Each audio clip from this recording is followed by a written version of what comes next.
شروع اللہ کے نام سے جو بڑا مہربان اور نہایت رحم فرمانے والا ہے۔ حضرت انس بن مالک رضی اللہ تعالیٰ عنہ سے روایت ہے، انہوں نے فرمایا کہ میں حضرت ابو طلحہ رضی اللہ تعالیٰ عنہ کے گھر لوگوں کو شراب پلا رہا تھا۔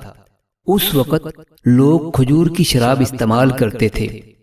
اس دوران میں رسول اللہ صلی اللہ علیہ وآلہ وسلم نے ایک منادی اعلان کرنے والے کو حکم دیا کہ لوگوں میں شراب کی حرمت کا اعلان کر دے۔ حضرت ابو طلحہ رضی اللہ تعالیٰ عنہ نے مجھے حکم دیا کہ باہر نکل کر تمام شراب بہا دو۔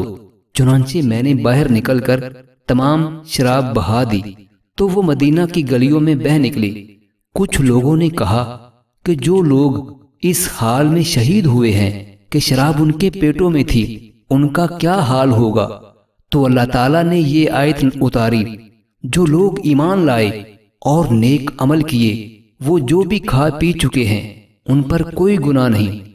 حضرت انس رضی اللہ تعالیٰ عنہ سے روایت ہے، وہ بیان کرتے ہیں کہ رسول اللہ صلی اللہ علیہ وآلہ وسلم نے فرمایا، قیامت کی نشانیوں میں سے یہ بھی ہے کہ قرآن و حدیث کا علم اٹھا لیا جائے گا اور جہالت بڑھ جائے گی، زنا کی کثرت ہو جائے گی اور شراب لوگ زیادہ پینے لگیں گے، مرد کم ہو جائیں گے اور عورتوں کی تعداد زیادہ ہو جائے گی۔